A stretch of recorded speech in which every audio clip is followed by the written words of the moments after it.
thoughts. A few thoughts. Of course, you know, leadership is a subject that that almost everywhere you turn to, you hear it being mentioned here and there. But essentially, not everybody understands the essence of leadership. For just to create a background, a shared understanding background, before I then move on to the main ideas that I want to share with us this evening. Leadership is not about position. Leadership is not about having authority or being able to direct people. Leadership is not about being able to command and control. Leadership is essentially about influence. That's what leadership is about, influence. And leadership is about being able to influence people towards the achievement of a worthwhile goal. So I wanted us to just have that at the back of our minds as the general understanding of what leadership essentially is. Anyone that would achieve any worthwhile goal, whether in an organization, in a business, whatever the aspect or whatever the area that you're set out to making a mark in, leadership is something that is very critical and essential to your being able to achieve your goals and your purpose, right? So this evening, I want to talk about the 10X leader, and I'm going to share my screen. Oh, and of course, before I go into that, can I know where everybody's joining us from? You could just drop it in the group chat. Let's know where you're joining us from. That will be good. It will be good to have an idea where you're joining from, and also I will know that you are able to chat and interact with me as we go along in the session. Okay, I have Stephen from Jos and John from Jigawa. That's interesting. Thank you for joining us. And the team. You can also help us for the people on LinkedIn, on Facebook, and YouTube. When they post where they are, you can also help us forward it to the chat box so that our facilitator today can see. We're actually across about 4 or 5 platforms. Not this. This is a bit more restricted. The Zoom is restricted to a few, so other people are on other platforms, so they can also share with you. Oh, beautiful, beautiful. So we have Malam Jamiu from Kaba, Kogi State. Thank you for joining us. Okay, so before I go ahead, into my share my slides. I want each and every one of you to imagine that you have a cap on. Imagine that you have a cap on. And I want you to just share what kind of cap you have on in the group chats. What kind of cap do you have on? It may be a beret, maybe gele, maybe what cap do you have on? Somebody says, David says, Papa's cap, nice. Kango, nice. That's Olu saying Kango, okay. Oh, John has red face cap on. Okay, so because of time, I wanted to just take a minute and just, wherever you are, take a minute. If it is safe, please make sure safety is first. If it is safe, take a minute and imagine that cap in your head. And I want you to lift that cap, imaginary, lift that cap and put it on the side. I'm sure you've done that, okay? So that cap simply represents everything that you knew before now about leadership and about being a 10X leader, so that you can take in new information. one of the challenges that we have to learning new things are the old ideas that we hold dear in our minds. Oftentimes they stop us from taking in new information. Okay, so that done, let's get into our session. I'll share my screen now.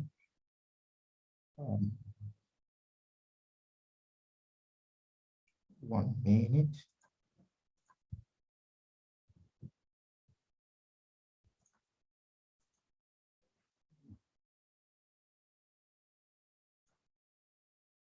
So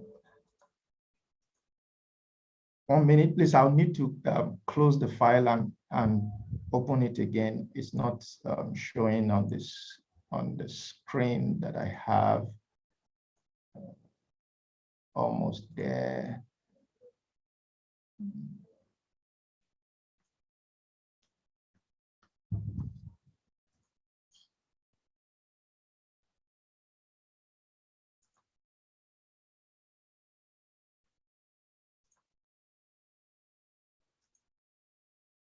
Good.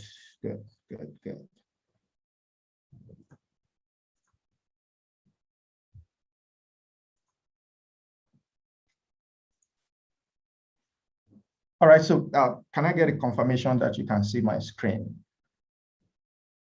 Oh, yes, we can. All right, thank you very much. Thank you. Okay, so I've got this quote from, it says, the path to success in a fast-moving, highly competitive, technology-driven business world is to form high-performing teams and give them the resources and freedom to do great things. Being tech people, I know we would be able to relate with this. As a matter of fact, this was a quote from a book written by two of the founders of Google. So it says, the path to success in a fast-moving, highly competitive, technology-driven business world is to form high-performing teams and give them the resources and freedom to do great things. Essentially, forming high-performing teams, giving them resources and freedom to do great things demands a different types of leadership, a different type of leadership, I beg your pardon, okay? So it is one thing to be a leader. It's another thing to be a 10x leader. And I know as tech people, all of us would, we all dream of starting and growing unicorns. So the 10x leader is a growth leader. The 10x leader is the kind of leader that can navigate from being an entrepreneur leader to being an enterprise leader. Two different scenarios. Now, I've seen over and over again, entrepreneurial leaders not being able to make the transition into being enterprise leaders. And as a matter of fact, I'm sure you'll agree with me that being a one-man company, which is largely what most entrepreneur leaders end up having, is not about the number of employees that you have. Being a one-man business or a one-person business, you may have 100 employees, you may have 200 employees, but you are still leading a one-person business, right? So there's a difference between being an entrepreneur leader and an enterprise leader. The requirements and the roles and the functions are quite different. Okay, so it's important. Of course, I like to talk about how most or some of us got into starting off a business. Sometimes you get this thing they call entrepreneurial seizure. Maybe you're working in a place, okay, then you have this idea about, I can build this thing, right? And then for some other people, it's just dissatisfaction with their bosses and feel, who is this guy self, you know, and they felt, look, what is it that is doing, or what is it that this business is doing that I can't do? So, so they have that entrepreneurial seizure. Something just grips them and just tells them, you can do this, right? Forgetting that it takes more than being able to do what the business sells to be able to grow an organization. A lot of people are able to build what the business sells. But for you to be a 10x leader in terms of the people and in terms of the business, you have to be able to sell what the business builds. And of course, you know that selling what the business builds takes a whole lot more than just selling. It takes more than just selling. You have to build systems, operational systems. You have to build legal systems. You have to build distribution systems. You have to build different systems to be able to get what the business is selling in front of the right people. It takes a different mindset of leadership to be able to do that. Okay, so when you're starting out as an entrepreneur leader, bulk of what you do is half and half strategy and tactics. You have a good handle of the technical side of the business. And then you have a little bit of the strategy part of the business. Your focus is about, okay, let's get the product out as fast as possible. So you have a bit of strategy that you do. You have a bit of, you know, tactics or technical aspect of the job that you do. From experience, what I've observed is that most entrepreneur leaders actually leans more on the tactical, technical side of things. Now, as you grow, you know, as the business grows, more demand comes in for the product, you know, and then a new demand is placed on your ability as a leader. And that's what we're talking about, being a 10x leader. Being a 10x leader, okay, so I just described the entrepreneur leader versus the enterprise leader. At the level of being an enterprise leader, you are approaching the leadership of the organization or the business or whatever entity that you're leading more from a professionally managed angle. Okay, so in being okay, and then also I've explained the strategic and the tactical bits. So in being a 10x leader, you have to start from the very start. That's just a way of saying, for you to arrive at being a 10x leader, you have to start thinking and behaving like a 10x leader, even when you're an entrepreneur leader. That is the starting point. Many years back, I read the story of Tom Watson, the founder of IBM. And, you know, it was being interviewed and it was asked what the secret was for IBM's success. And then the guy responded and said, look, when we were starting out, we asked ourselves, what kind of business do we want? And then we also asked ourselves, how do businesses, so he said, when we're starting out, we asked ourselves, what will our business look like when it is fully done? In other words, when this business is fully successful, what will it look like? That was the first question they asked themselves. And then he said, after they answered that question, then they asked themselves, how do businesses that look like this vision that we have for our business, how do they behave? How do they act? And then the third thing he said they did was that they started acting from day one. What businesses that look like the vision, the end point, the picture of the kind of business they plan to build, how those businesses were behaving, that they started behaving like that from day one. Oftentimes, a lot of us say to ourselves, oh, when our business is big, or when I am big, or when my department is big, then I'll begin to act like, the picture of the vision that we have, forgetting the fact that for you to get to the vision that you have to start acting that vision from onset. Okay, so to be a growth leader, a 10x leader, you must start right now. Start right now. Okay.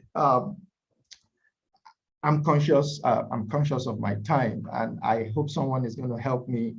I hope someone is going to help me with the time.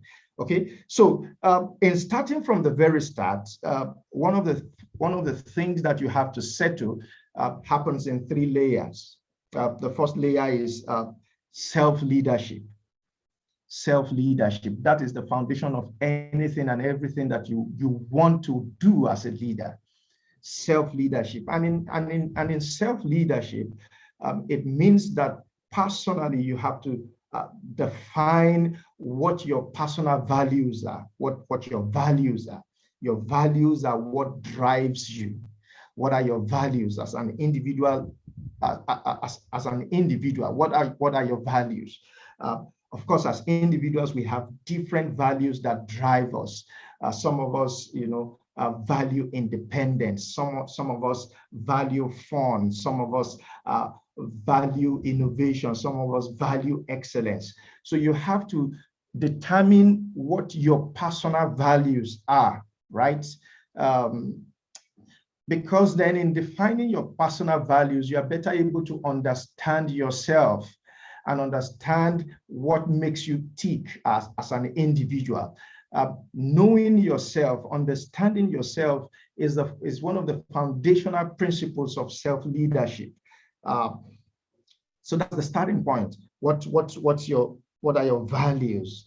And then, of course, you have to define what are the principles that you're living your life by. Very important. And personally, also, still talking about self-leadership, you have to define what your vision, your personal vision and personal missions are. Very, very, very critical. Because for every contribution you are then going on to make in whatever area you find yourself, it is based on the foundation of what your personal vision is. What do you see yourself becoming? So I had to do this exercise some years back. So to make it easy for me, I saw some beautiful things that authors write at the back of their books, So what I just did to help myself was to just look for the one that looked like it captures what I want my life to be about. So I just copied it out and removed the author's name, right? And then, I just changed the author's name, changed the author's location, and then I have like a vision description for myself. Boye Oloyede is an accomplished author. I've developed, travel around the world speaking. I've developed materials that is being used by different people. So I have that. Okay. So that short story, as it were, became like a guiding framework for me. Now, again, remember, I'm talking about self-leadership. That story or that script then became like a guiding rail or a guardrail that you have on the side of the road when you're traveling on the express. We used to have it on our express roads until some years back when people started removing them, thinking that they can make money from it. Okay. So that script became for me a guardrail. So in terms of my principles, in terms of my values, then it's able to help me take decisions. Then I'm able to read it. Every time I'm reading it and I have to take a decision as to what to do, does it get me nearer to the picture that this script that I have, painted. Okay, so that's important that you define your values, you define the principles that you're living your life by, you define your vision and your mission. Okay, so that's at the level of self-leadership, right? And then the next level that you have to pay attention to is individual leadership. Individual leadership. Most of us will find ourselves leading teams. You'll find yourself working with other people. Now, let me back up to say that, touch a little bit more on what I said at the beginning about the fact that leadership is influence and it's not about position.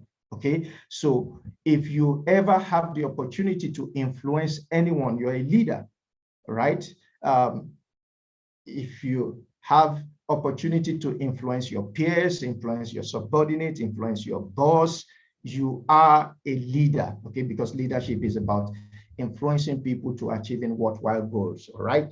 Okay, so some of us then, going on from there, some of us then will find ourselves within a group. We'll find ourselves leading a group, right? Now, so the next level of your becoming a 10x leader is then being able to understand your team, being able to understand the people that you're working with, right? One of the exercises that I will encourage that you do, of course, this also ties back to self-leadership because you need to understand yourself. I would encourage, and I'll ask the tech team to please let me put it in the group, in the chat room, and on the other rooms. Go to 16personalities.com, 16 personalities, 16personalities.com. You're able to do a personality profile test there. Okay, that would help you to understand yourself. And then I would encourage that when you're working with a group of people, it's important that you do that for the people that are working with. You get them to do the tests. It gives you a better understanding of the people that you're leading, and you are able to deal with each person according to their design, right? Because part of leadership is being able to get people from where they are to where you want them to be. And it is very important that you are able to understand what makes the people that are the individuals now, the individuals that you are leading, what makes them tick. One other thing that will do for you is that it will help you to speak the right language to getting them, motivated, to getting them move. Okay, so it's important that you understand that. Some years back, I had a colleague in the office who I noticed that this guy, for all you care, the guy could not sit down behind the desk for more than 45 minutes at a stretch. The guy must get up, go around, crack jokes, slap high five, and then he will go back to his seat, work for a bit. And here, I on the other hand, I would sit behind the desk until I get the job cracked. So every time the guy gets up and move around and does all those stuff, I feel this guy is just an unserious person. But then I got to understand, okay, after getting exposed to the different personality types that you have, then I got to appreciate that, look, it is his personality that is playing out, okay? So in relating with him and in leading him at the individual level, for me to get through to him and move him to be able to perform at a higher level, I have to be able to speak his language, right? I have to be able to speak his language, and I will not be able to speak his language if I don't understand his makeup, okay? So that's very important. So remember, I spoke about self-leadership.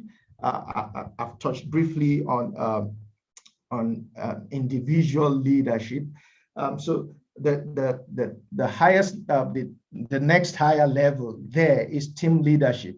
Okay, now for you to achieve anything worthwhile, any mission worthwhile, any goal worthwhile, for you to move your business, to the level that you desire, that you want it to get to, then team leadership is something that is that you have to develop capability in, right? So being able to harness and galvanize your team as a team. What I discovered is that the organizations that performs the best are team-oriented, okay? So for you to be a 10x leader, then we have to learn how to understand our teams and how to unleash our teams. Now, I would encourage that you, if you can, or perhaps after this session, I'll see if I can lay my hands on a link that that can be shared with us, where you can take your team through what we call team role test.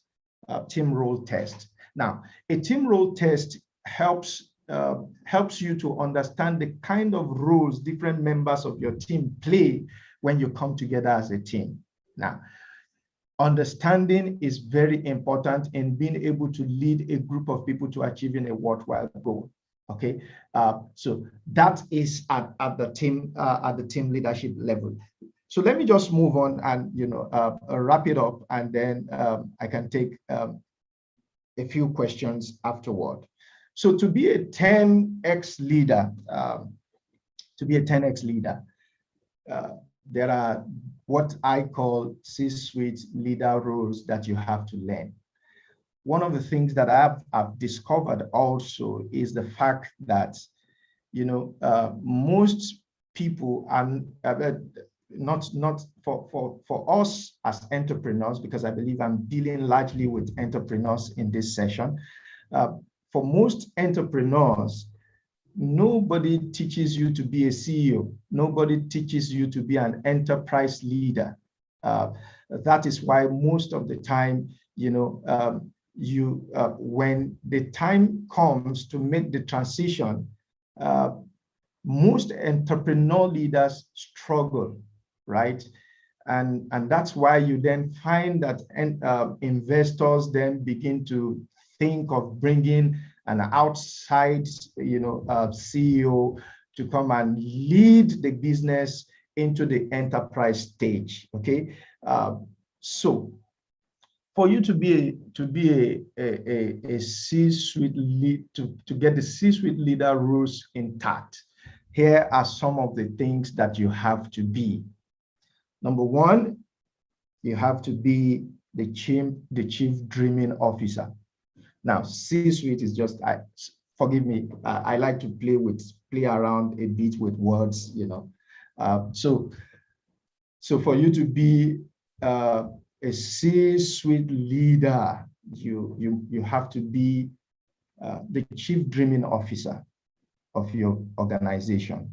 Now, what that means is that you have to own the vision.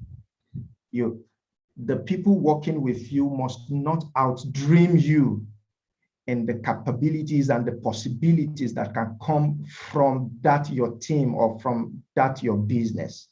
So you have to be the chief dreaming officer. You have to be the one that goes into the future as a leader. And as a matter of fact, it's one of the defining characteristics of being a leader. When everybody is still settling at where you are, maybe you just made a big feat, while everybody is still, relishing the victory there, for you cannot stay there. You have to run ahead of the team again and dream up new things. Okay, so that's the first thing you have to be. You have to be the chief dreaming officer. You have to see things the way they could be, even though you just got to a new station.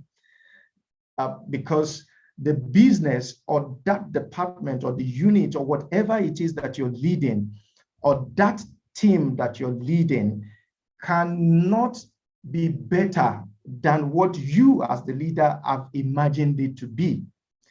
As a leader, you place a cap on the growth of your team or the growth of your organization. So it's important that you are constantly envisioning something new, constantly envisioning something new.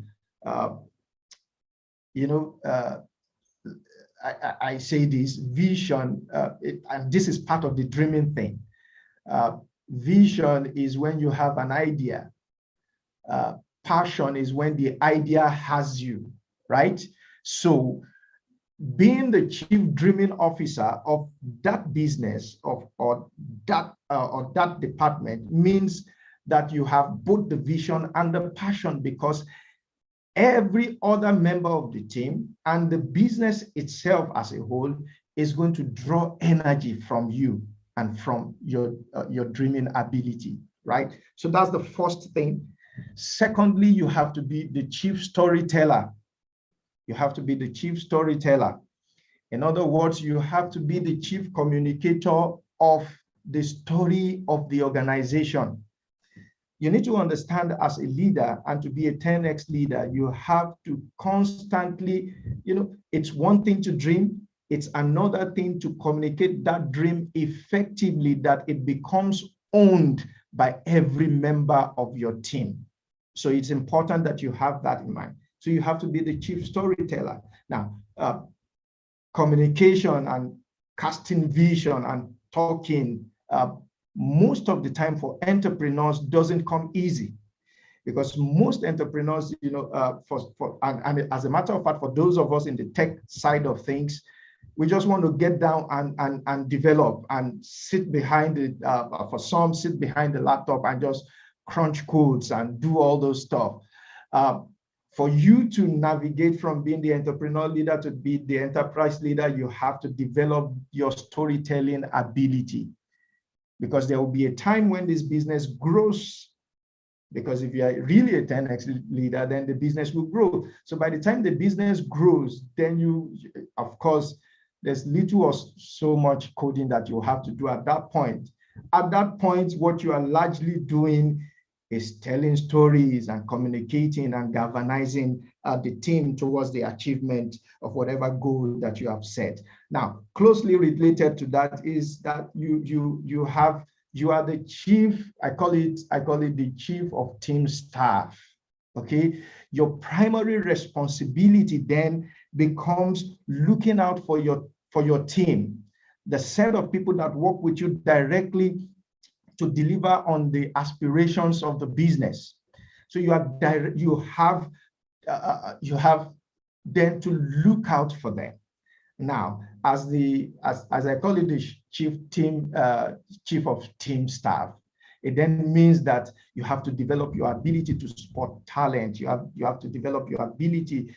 You have to develop your emotional intelligence ability. You have to develop your ability to put the right person on the right seat in the bus. These are critical roles that you must develop, right? And then, so quickly moving on. Remember, for you to be a 10x leader, you have to be the chief culture officer of the team, of the organization, of the department, okay? Because the culture is derived from what gets praised and what gets punished, right? A lot of people get confused about what the culture of a place is all about. And I tell people the culture, of course, because you may have things written and you have them, your vision, your mission, and your core values as an organization. You may have them hung on the wall and think that they will shape the culture. They will not shape the culture by themselves. Those statements, as beautiful as they may be, will not shape the culture of the organization, right? So, and then I tell people that if you want to know what the culture of your organization is or the culture of your team is, just watch what people do. That will give you an idea of the culture of your organization. Okay, for I've seen, organization or teams where empowerment is one of their core values, right? But then when you look at the behavior of the people within the organization, it's a permission-seeking, organization. So everybody wants to get permission so that when they make mistakes, they get covered, and then things don't get done as fast, as well as they should get done. So as one of your key C-suite role as a leader, as a 10X leader, is that you're the chief culture officer. Everybody is going to take a cue from you.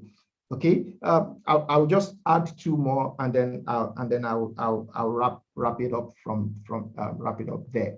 So the other role that you need to pay attention to, your C-suite leader role as a 10X leader, is that you are the chief results officer. Okay, because forget about all the niceties of, okay, vision, mission, and everything. You have the products. If you don't deliver results, you're not going to become a 10X leader, because you have investors that will expect you to give them results, right? Okay, so you have to understand that. So then what that means is that you have to have a system in place for measuring performance. You must not leave performance measurement to something that is a happenstance. And then, of course, like I said about the culture beat, there must be consequences, well clearly understood consequences, for performance and non-performance. And then the last bit that I would add, and then I would open the floor for question and answers. The last bit that I will add is that you have to be the chief learning officer.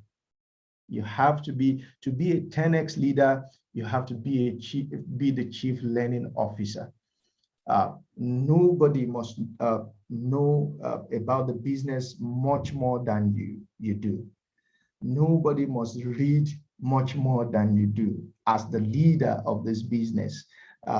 For you to be the growth leader that is required for this business, you have to learn. Now, one of the things that I explain to people about learning is the fact that if you're taking information and there is no conflict happening in your head, maybe then you're not learning, right? Because there must be friction. Growth happens, learning happens when new information jams old information, and there is a tug of war between them. Now, one of the things that you need to learn to do to be able to grow and learn faster is to develop your ability to reflect. So sometimes you find out you're taking new information, you need to develop certain questions that you ask yourself about the new information you are taking in.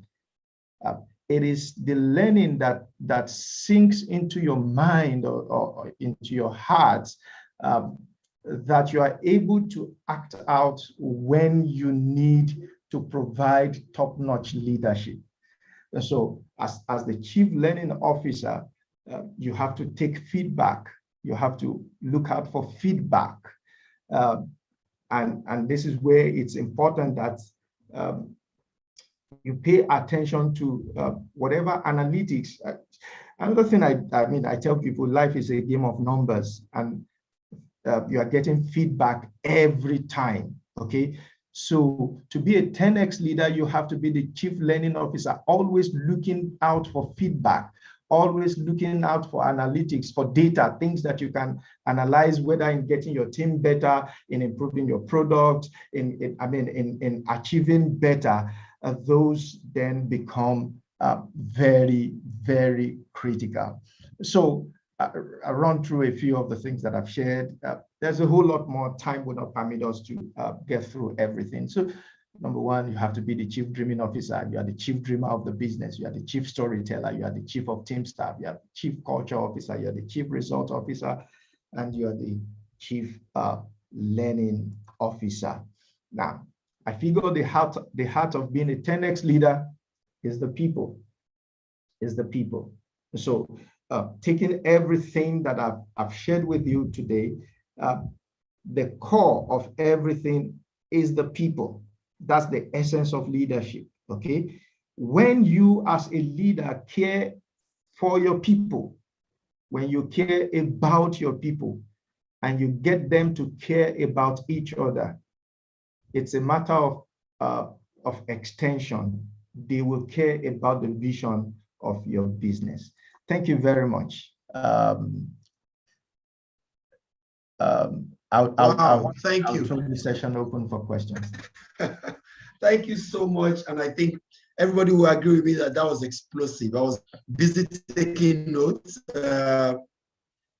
Of course, starting from individual leadership, self-leadership to individual leadership to the teams, and then of course the chief. And you just keep asking yourself, what chief exactly am I? What chief am I, and all that. And you keep asking. And of course, you end up by saying you have to be chief result officer. So you don't wait because you are chief doesn't mean every other person should bring result. You shouldn't bring result. You have chief result officer, and of course, I ask myself, even listening to is there some friction happening? Am I learning it? When there's no friction, it looks as if you're just assimilating it. The question is, are you learning? Thank you very much for this session. I think it's been quite an explosive one. And it would be great if we can have some questions. I see one already come up. It says, I think this is coming from Izuku, sorry. The learning bit interests me. Where is the place of leverage? I'm referring to hiring someone who clearly knows more than you to handle certain aspects of the business where you're weak. So I'll take that again. Izuku says, and thanks very much for that question. The learning bit interests me. Where is the place of leverage? I'm referring to hiring someone who knows a bit of the business better than you and can handle certain aspects of the business where you're weak. Sir, can you speak to that a bit? What do you think? Okay, thank you for that, for the question. Now, yes, as the chief of team staff, you have to hire people that are smarter, better than you in areas where you are weak at, right? As the chief learning officer, it does not necessarily mean that you are all-knowing person, right? That's not what it suggests. It means one other understanding from that is that you are open to learning from your people, right?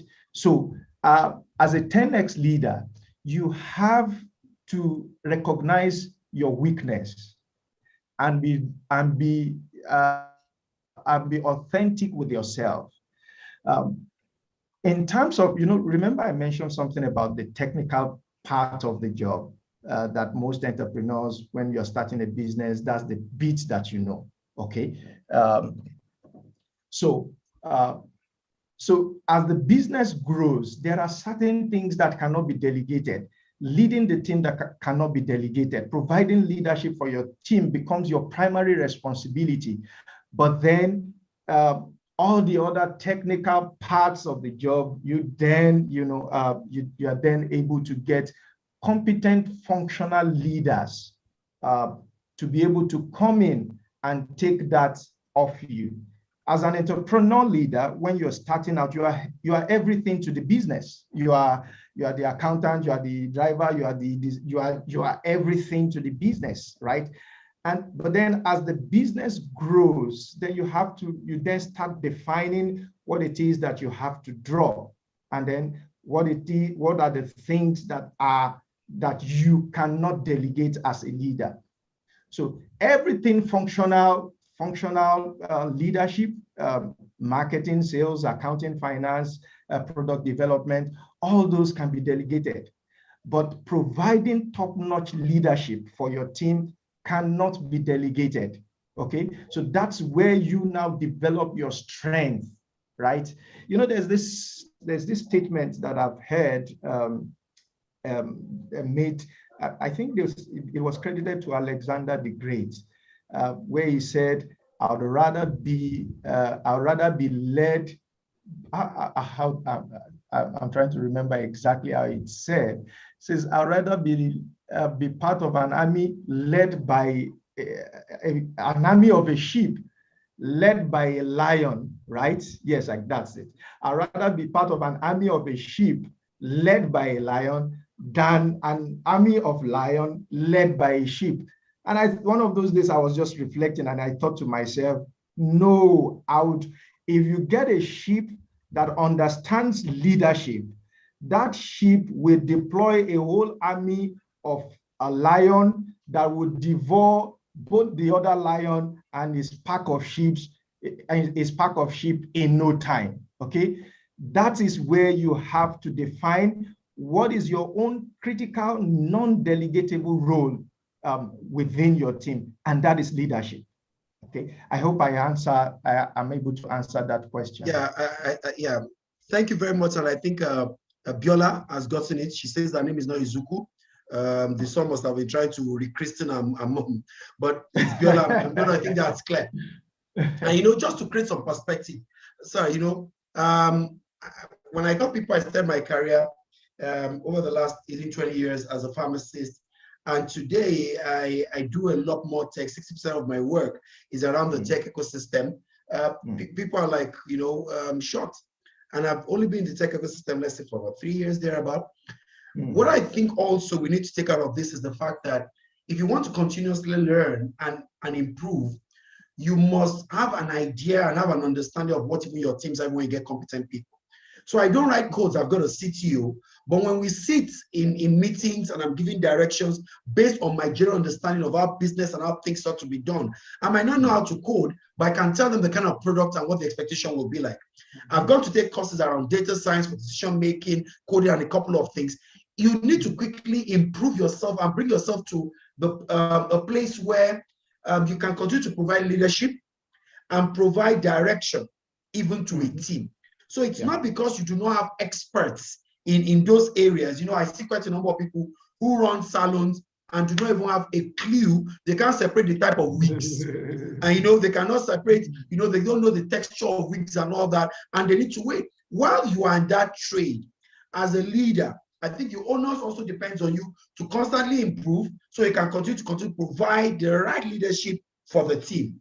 And so when they say that, I think the context also is not when they say you should be able to lead, and it's not that you are the master of it all, but when you go to each of those functional departments, you can be able to provide leadership because you understand, you can help, and you are constantly improving yourself, and you are not staying. If not, you will be demystified, okay? Yeah. And I like what you have said also for quite a number of people. I think this is quite instructive, especially for in this ecosystem where we do raises a lot. I was having a conversation with my team today around this issue of people doing raises, even when there's no profit and there's no result and all that. But the risk we also stand is, which he had called out, if you do not improve yourself, then your investors begin to look for external leadership, begin to look for provider leadership. And that's why I think it's also instrumental and important that we improve our leadership quotient and make sure that we become subject matter experts in that area where we're providing the right leadership. Thank you very much, and I think it's a great one. Any other question? I think we've had a very exciting session. How time always flies. When we have great facilitators, time always just have a habit of wanting to run and run and run. But I mean, so that we're fair to everyone. Any other question in the house? Somebody wants to clarify something you think we should amplify the more, something we have dropped out. Please, my colleagues, Bola Tito and the rest, check on what's on Instagram, on LinkedIn, and all the other locations. Are there questions there that you could just help us drop in the chat box, just to be sure? And I don't know if there were other questions that were also shared before this. If there are questions that the facilitator today can take a look at to this session, talking about the 10X leader. Okay, I think a question from one of the other platforms. What effective leadership strategy is the best in terms of increasing staff productivity and income flow? I think it was drawn from one of the platforms. What effective leadership strategy is the best? Wow. When people ask me best, it's always like a trap question. In terms of increase in staff productivity and income flow. Up to you, sir, Mr. Boye. I think it was one of the questions that were sent in earlier. When I saw it, I laughed at, when you are looking for the best, that's a tough one, because situations demand that you change your approach per time, right? But then what I would encourage this person is to understand the different types of leaderships that we have, okay? Time will not permit us to go into the details of the different models of leadership and all this stuff.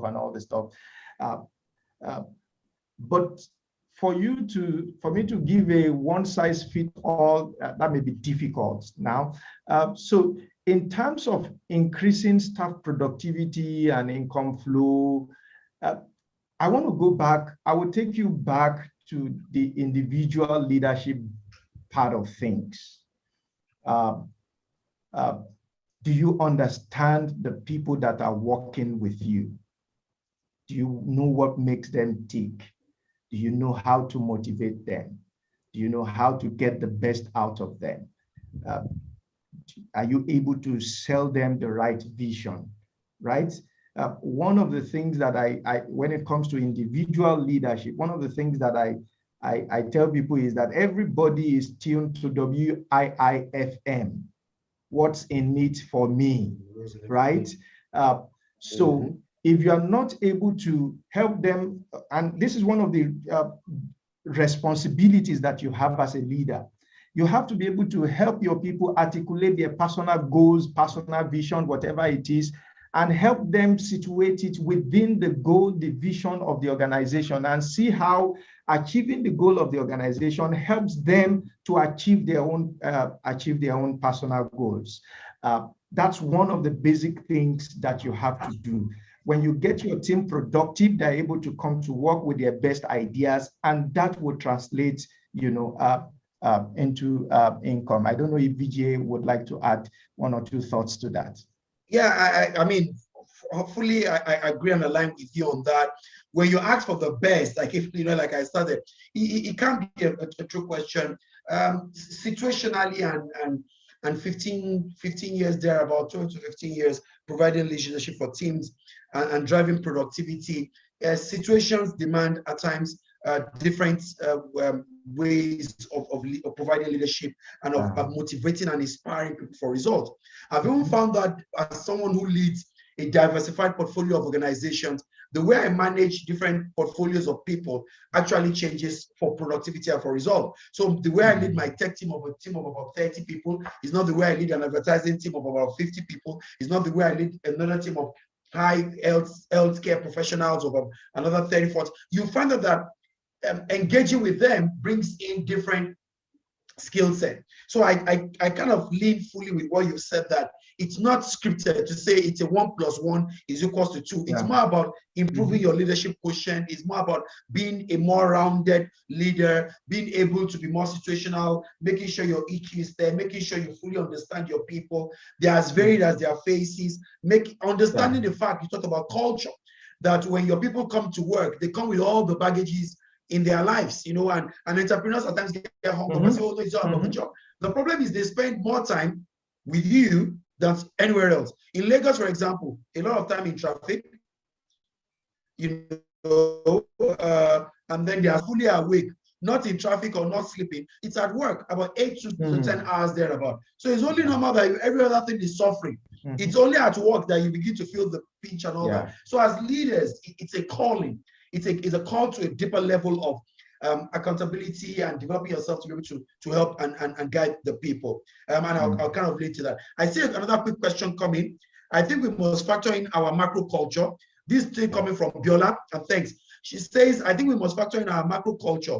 What do you do when a subordinate refuses to accept being in charge in spite of delegating tasks and authority to them because they don't want to offend the CEO? I mean, always calling you for approval on every decision. I'm sure you must have dealt with this in your 20 years of pastoring and all that. How do you manage that when people call you for everything? I agree. What do you think? I mean, the person has captured the question. I mean, framed, the thing appropriately. It's a cultural, it's a macro cultural thing. Our larger culture as a society is what we call a permission-seeking culture, right? So even after you have announced, you are the one in charge, and you have done all the noise, take charge, you have motivated, you just still find out, they keep coming back to you. Now, what I would advise, or what I would encourage, is the last statement there is very instructive, because they don't want to offend the CEO. I suspect that the culture of this business punishes failure. If you don't reward failure, they will keep doing the same thing. Even after you have given them permission and given them authority, they will not use it, because maybe the culture of the organization, note that I said maybe the culture of the organization punishes failure. Until you start rewarding people for trying and failing, for taking the authority and using it and failing at it, and you are giving them the feedback that they need to get for them to get better, you may still find yourself in this scenario for a long time. Now, that's on one side. On the other side, this is what I would encourage that you do as a leader. Teach them how you think. Teach them how you want the work done, and then allow them to do the work.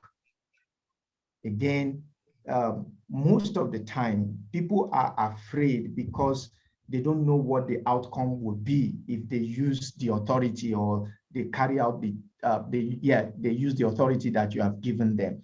They don't know how you, as the higher person, will react. So you have to put some measure of predictability into your system, so that when they fail, you celebrate them for failing, not punish them. There's and then again, I'm sure they've shared the personality thing in the group chat earlier. Please make sure you do it, because you need to understand yourself. I'll give you a personal example with this thing. So one of my temperaments, part of my temperamental inclination is to hold control. I like to be able to predict everything from beginning to the end. I like to, tell you this is how it must be done, blah, blah, blah. And then one of the statements that I usually made those days is that, look, why will I waste hours teaching somebody else to do what I will do in 5 minutes, right? And then, I realized that that thinking got me stuck. Then I'm not able to free myself to do higher level jobs, right? I realized that all I'm doing is the mundane, tactical, hands-on part of the job, when I should be spending my time thinking and strategizing and thinking of how the next level of the work should be, right? So until I came to that realization, so I asked myself, so how do I get my team members to be able to do what I am doing the way I am doing it, and even better? And that's what happens most of the time. By the time you train them how to do it, you find out that they bring their own personal flavor to it, and the outcome is much better than you would have done it. Okay.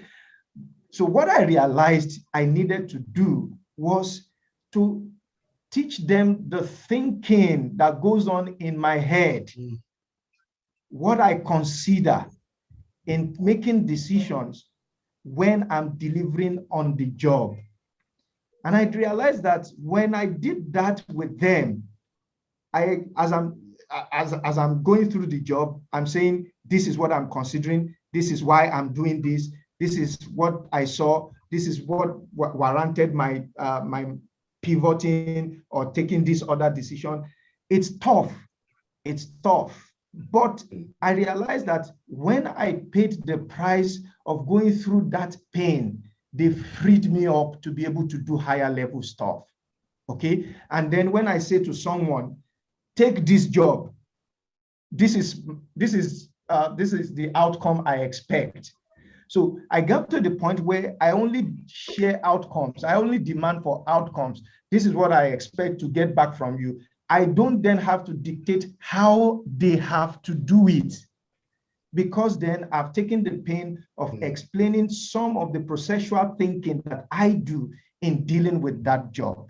Okay, so that's my own personal experience and how I've been able to resolve that.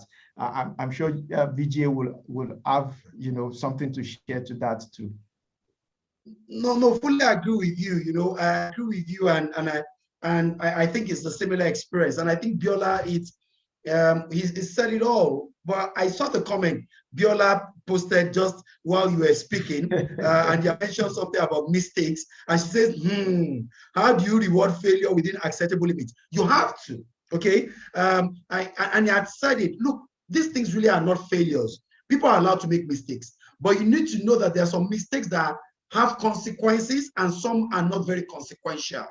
What you need to do with your people is make sure they make those mistakes quickly, make those mistakes fast, and make sure that they make mistakes on things that are not consequential.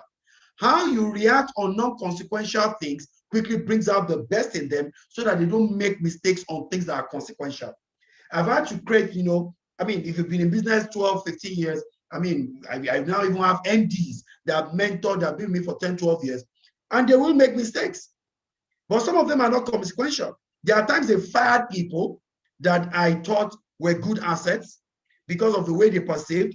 I did not override the decision. I called, had a conversation, used this as a coaching session, and it's your call. You live with it. The more you reinforce, you train, you trust them. The more you let them know you believe in their decision. When they bring those things to you, rather than tell them verbatim, oh, called CEO, should I go to the restroom? Rather than say, yes, you can go, tell them, what do you think?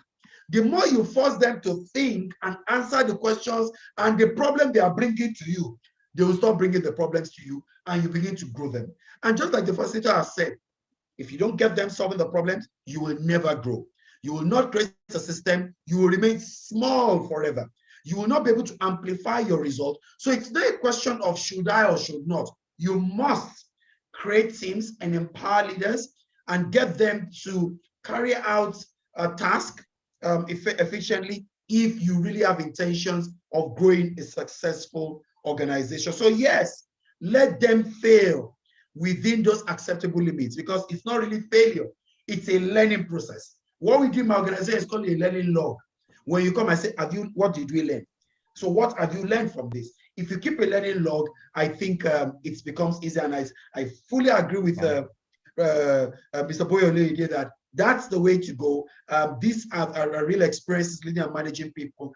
And I think if you take a cue from some of the things and the examples that have been shared, you'll be able to leapfrog a few of these challenges and be able to raise a more competent and a capable team that will be able to help you get your results multiplied. Because when we talk about the 10x leader, it also should translate into a 10x result. Because who is a leader without results? When Zaboya told us that he must be the chief result officer. So if you're a 10x leader, then we expect 10x results, and we expect that with this we can get better outcomes. And we just have to draw the curtain. And I take your feedback, Kule. Kule is not very happy with us. He says that the topics and the trainers for today is good. We need to extend the time for this weekly and innovation leadership and business development training. Most time we enjoy the trainers, but the time is not enough. It's a Lagos problem. We're thinking of maybe when we move out from a key city and we've got a lot more time, we will create more time. But I feel you. That's why we're trying to create a community, and we're trying to evolve a community outside of the 1 hour where we bring these facilitators that are lined up. I mean, there's a Techbiz speech which will begin to happen where we want to give opportunities for people with ideas, and we're bringing investors together, we're bringing venture capitalists together, people that just help with investment readiness. So that's going to be another session where it's an in-studio sessions where we can be able to interact a bit more. It will be more than an hour.